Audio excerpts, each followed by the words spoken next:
Здравейте и добре дошли на моя YouTube канал. Благодаря на всички, които сте абонирани за канала, благодаря на всички, които ще го направите. Ще натиснете камбанката, за да получавате най-новите видеа, които качвам.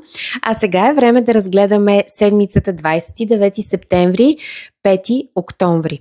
Тук е време да кажа, че почти подготвени са всички видеа за всяка една зодия по-отделно, така че на 30 и на 1 ще кача за всяка една зодия по-отделно, затова не пропускайте да се абонирате за канала, да натиснете камбанката, за да ви известява кога са качени видеята и да не пропуснете това, което е интересно за вашата зодия през този месец. Понеделник. Очаква ни една, бих казала, по-спокойна и по-лежерна седмица. Нещо като подарък буквално от звездното семейство за турбулентния коридор на затъмненията, през който минахме и който изтощи наистина доста голяма част от нас. В понеделник, първата част на деня до 13 часа, Луната все още ще преминава през знака на Стрелеца, което ще ни прави много оптимистични и много позитивно настроени. Вече след 13 часа тя ще влезе в знака на Козирог. Козирог е знак, който е свързан с отговорността, с дисциплината, с зрелостта. Това е знак, който отговаря за кариерата. На фокус ще бъде социалния ни статус, както и кариерните и работните ни ангажименти. С Луна в Козирог се отнасяме с доста повече сериозност, практичност и фокус към отговорностите, които имаме.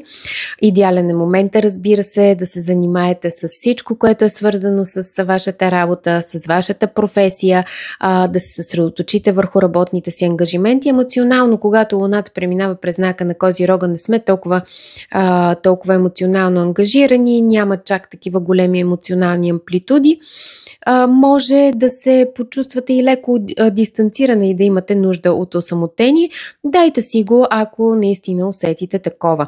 Във вторник ще се радваме на хармоничния аспект, който Луната ще прави с Венера. Това е много приятен аспект, който ще ни кара да се чувстваме топло и приятелски в компанията на хора, особено на хората, които обичаме, които ни карат да се чувстваме добре, които ни балансират. В отношенията генерално ще цари хармония. Ще имаме нужда да сме заобиколени от красота. На този транзит се изостри апетита, така че не се очудвайте, ако ви се хапва малко повечко, особено сладко. Това е и много добър ден, в който може да си направите някакви разкрасителни процедури. В сряда отново намирам деня за спокоен, за хармоничен, за балансиран. Сякаш тази седмица наистина, както казах, е един страхотен подарък от звездното семейство след коридора на затъмненията. Луната ще е в хармоничен аспект с Сатурн, управителя на Козирог, през който тя преминава и съответно ще дава стабилност в емоциите. Цялото ни внимание и усилия ще са насочени към работата и към по-сериозната част на живота. Стоически бихме преминали през нещо, което като трудност, нали? Но в името на постигане на дадена цел. Преценките ще бъдат ясни, точни, подходящи момента за взимане на решения.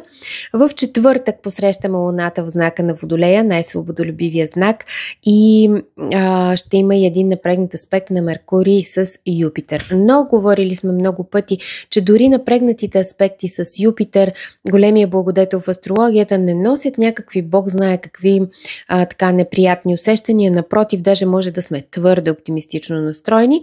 Сега, тъй като Меркурий е планета свързана с комуникацията, тук е много Юпитер дава разширение. Внимавайте се да проявявате нетолерантност. Това може да по този начин да се отрази или дори арогантност, бих казала. Но с Юпитер и Меркурий ще искаме да си поставяме дългосрочни цели. Юпитер ни дава възможността да гледаме голямата картинка, но понякога потънали, гледайки голямата картинка, може да изпуснем някой детайл. Бъдете внимателни, внимавайте и да не гледате на нещата с прекалено розови очила, да не давате много големи обещания, защото е твърде вероятно и да не ги спазите. В петък Луната ще продължава да се движи в знака на Водолея и генерално Идеално е подходящ периода за групова работа, за социални контакти, за реализиране на проекти, но с по-нестандартен подход към тях, какъвто всъщност изисква Водолея. Луната във Водолей ще ни подготвя да бъдем по-отворени към различни гледни точки и да проявяваме толерантност. Възможно е да балансираме свободата с отговорността към другите, за да избегнем излишна разпиляност и дистанция. Бъдете готови и за неочаквани ситуации. В събота и неделя Луната ще преминава през знака на Риби. Имайте предвид, че това са много подходящи дни, в които може да се отдадете на спа, на релакс, да се отдадете на някакво изкуство, да четете книги, да се занимавате с нещо, което е със себе си, с някакви духовни практики. Също така, когато Луната преминава през знака на Риби, да си поставяйте някакви задачи важни, защото е вероятно изобщо да не ги свършите. Този транзит усилва чувствителността, интуицията и въображението. Не е ден за практически дейности. Най-вероятно ще забравите повечето от нещата, ще сте разсеяни, може и да не спазвате обещанията си.